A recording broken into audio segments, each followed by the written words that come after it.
Hi, Pasi. Hi, Mudhoni. You're well? I'm very well. Thank you. Karibu sana. Asante. We are very happy to have you here. Yes. Maybe we can start with you introducing yourself. I introduce myself. Yes. My name is Barnabas Achoki.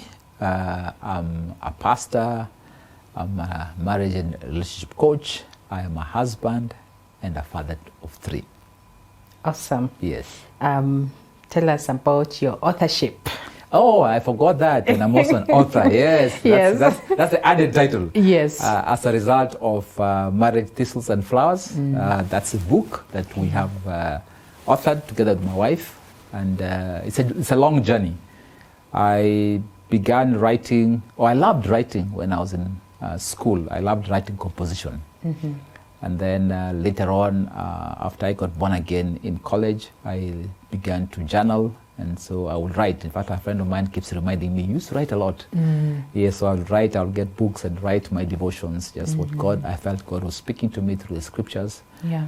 And then later on in 2009, I was approached a friend of mine who was appointed an editor with one of the newspapers in the country. And so they asked me, I just jokingly asked him, can I write something for the newspaper? He told me, yes, we're looking for articles. And so that's how I began to write. So I posted something and told me, this is very good. And so I began to write. And later on, Grace joined me and we began a column with the People Daily newspaper. That's the newspaper I was writing for. And so that has been a long journey until until we came up with a book. Yeah. And for a long time, Grace will tell me, no, we need to have our own book. And for me, writing a book was one of those difficult things. Yeah. Yeah, so I thought you need to go to the mountain somewhere and stay for 5 months and then come back with a book. Yeah. Yeah, so with my busy schedule, I was thinking, how can I do this? And so it was a very difficult thing until the day I walked into the CLC studios and I met you, and you made my life very easy. Yeah, I remember we have to give Grace credit for really pushing and saying, you saying, okay, we will see. And Grace says, we are going to publish. Yes. Yeah, she was so determined. Yes. So we give Grace credit for pushing. And of course, you've been very easy to work with, very pleasant people. Thank you. So you wrote for the newspaper you've been writing for like the same column for like 11 years? For 12 years 12 now. 12 years, We have 2 columns. There's one column I do with Grace where we answer questions on matters marriage and relationship. Yeah. Then I have a column that I've done since 2009 called 2 in 1, where I just take the contemporary issues and then lessons learned in politics, current affairs, and see how I can draw some relationship and marriage lessons out of that. Wow. Yes. So this is on a weekly basis? On a weekly basis, every Monday. Wow. Yes. So you're writing 2 articles every single week for the last 12 years? Yes. And sometimes I have to do many more because I'm not sure of the coming weeks. So you have like to now prepare. December we are down for Christmas, so sometimes you need to write for a month ahead of. You have to keep ahead of yourself. Yeah. Yes. Wow. Very commendable, and we are happy that you have the product, a book. Yes. And the ones that Grace has mentioned, the upcoming books, and many others that you don't even know, you're not aware of at this point. Yes. But they are there. So tell us, what has been your most challenging moment in your authorship journey, from when you started the journaling and the articles and now the book and the books that you're writing? What has been the most challenging thing? The most challenging thing has been when the ideas are not flowing. There's nothing as frustrating as you're there in front of your laptop, but you write one sentence and you look at it and the thoughts are not flowing, the ideas are not coming. And so it can be very frustrating, especially if you're working with deadlines. The deadline is there, but there's nothing coming, because writing is normally an overflow of what the ideas, the thoughts that have been brewing inside of you. And so if there's nothing, it can be very, very frustrating. So for me, that has been a great challenge. Again, I may say also time, because sometimes just to be able to quieten myself, take some time off and just sit down and write can be challenging. And that's why maybe Grace was saying sometimes I wake up in the in the dark hours of the night, Yeah. and it's very quiet at that time. Yeah. And as my thoughts are flowing, that's something I learned later. As whenever my thoughts start flowing, I need to take time and begin to write. Yeah. Awesome. What has been the highlight of your journey, authorship journey? My highlight was the day I walked into the CLC offices and we talked with you and you told me how it can be done. Yeah. And I left that place saying, actually, it can be done. Yeah. And so when it was eventually done, I was over the moon. Wow. Yeah, because something that I thought was an impossibility, or maybe I need to take off somewhere, I just realized that already we had the material. You had a lot of content. Actually, you had a lot of material, yes. which we could not publish at the same time. At the same time, yes. And so that also was a highlight, just realizing that all these pieces, I have all many files in my laptop and everywhere, just putting them together and seeing how we can compile them into a book. And so for me, that was a highlight. Yeah. Yes. Awesome. So we've had working with your spouse for, you've been married 27 years. Yes. 27 years. We are hoping we will also make it. You will make it. To those years. Yes. How has it been for you? Working with her? Or working with Grace. Yes, working with a spouse is one of the most challenging things, especially for us men. Men are able to compartmentalize things. There's work, there's a relationship, there's this. There's home, there's... For ladies, everything is mixed up. So there are times I'm telling Grace, no, I'm talking to you as your director. Not as your husband. Yes, and she brings all the yesterday you didn't say hi to me or you didn't do this. No, it's not time for that. And so trying to move up past that is very difficult. If you're working with a stranger, it's not easy because one, it's not me who caused that emotional pain, so I can easily jump into the conversation. But if there's somebody who's dragging you or holding you back because of what you did yesterday, yet you're feeling things need to work. There are articles we need to do next week's article.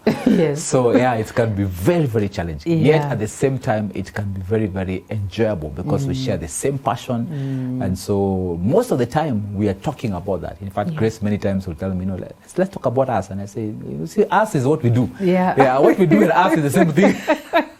So we are doing us. So we are just doing us. I'm not working for, maybe I used to work for Kenya Bureau of Standards. So it's not about the chemicals and other things. No, this is about us. And what we do is about us. So many times we talk about this, we talk about what we are doing, and then we relate it with our own relationship. And that has been fantastic. Awesome. Yes. I know Grace saying that she has passion for a ministry for women. Yes. And I know you have a ministry for men. Yes. And I'm just thinking, man, yours is like one of those, perfect matching. Like God just knew this one perfect, this one perfect. So tell us a little bit about your ministry and your passion for men. Why men? My passion for men came out of my passion for marriage. Because so often, going back to my pastoring, I will be with these people, my leaders, who will get home. Grace will tell me, you need to talk to your men. And I'll wonder, because I was the man, he didn't tell me anything wrong about the marriage. But the wife had told Grace, that was not working. You're terrible at that. You just talk other things. So when I began to approach them, I realized that, you see, men don't want to be seen as failures. And so when you approach them, this marriage is part of what they do as well. So if they feel that they are failure in that area, it really hits them. And this is a guy who's a leader, so sometimes he'll look at himself and think, I'm a failure. And one of the things I learned to do was to come and affirm them. Begin by affirming them and tell them, no, I won't see you I won't look at you any different. And begin to share my own journeys, which I realized every man has been through the same thing. So we really connected. And from that, then I realized that it's easy for men, when we are authentic with each other, for them to open up, share their struggles, and just for them to realize that I'm also struggling. I'm not perfect. I'm not talking to you because I'm better than you. We are on the same journey. And men just need a safe space, safer than women. Women, I think, you just talk. That day we were at Grace's Gyna many years back, and when we come out, Grace is talking to this lady. By the time, just in 10 minutes that we're there, they have talked about their children, their homes, many things that I'm thinking. I asked her, do you know that lady? She said, no, we just met. But now with men, it will take years to get to that level. So just they need a safe space. So I realized I need to provide that safe space for men. And coaching helps in that because, again, men don't want to be told what to do. Yeah. They want it to come out from within themselves, to be in control, to take charge. Yeah. And so coaching helps to draw that from men and to help them realize that they are actually the ones driving the process. And when we put men in the space where they are driving the process, then they will work. So they come and they're ready to be helped. And so I think it came from a passion for marriages and a burden for marriage and just seeing what men go through. And then men have been bashed. Men have been called all kinds of things because we just don't understand men. And so knowing and understanding men from my own, I mean, I'm a man, so from my own struggles with grace and the things I learned myself, I was then able to reach out and help other men. Yes. So you run a program? Yes, I together with a friend of mine called George Mugwe, who is more passionate about men than I am. So I come alongside him, and we have a men's program called Men of Purpose, where we talk about. Now, one of the things we decided to do was talk about practical things that face men in the workplace. What do you do when you lose your job? These are realities, that things that men deal with. That's why they are that we expect you to know how to figure it out. Yes, many times we don't know. So how do we create a safe space where men can come and talk about things that have hit them, things that like job loss, struggles with their own fathers, because again, most of the struggles we have as men is maybe never been affirmed by our fathers. Our fathers, I mean, I talked to a 60-year-old man. I looked at my own life. So often I longed for my father's approval. Even as an older man, you know, I still longed for that. And so we've not had an affirmation from our fathers. Some don't even know who their fathers are. So just beginning with that, then they are expected to be good fathers. So how do they do that? And so we talked about fatherhood and just such things. And then also the challenges that men face today. One of the topics that I take in that program is the other woman, because there are other women that many times, and it's again from time immemorial, from the Bible, one of the greatest downfalls men have experienced has been as a result of another woman. So then we help people to address those issues and to have a space where they can openly talk about those challenges. Awesome.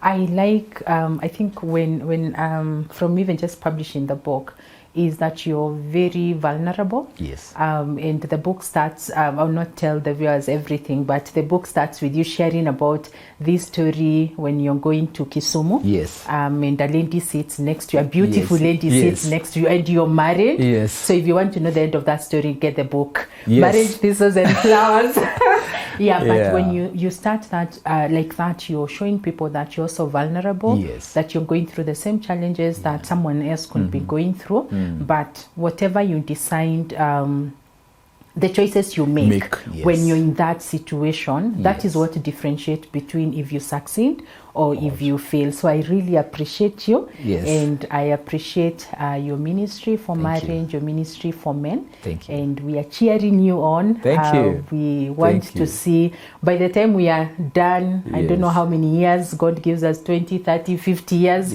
We've done so many books that can outlive you guys, and generations to come won't be able to see this is good content, this is good advice. So we are cheering you on. Thank you. And maybe just to add, one of our philosophies of ministry, and you talked about vulnerability, and what I wrote in the book, we believe strongly that we need to be real.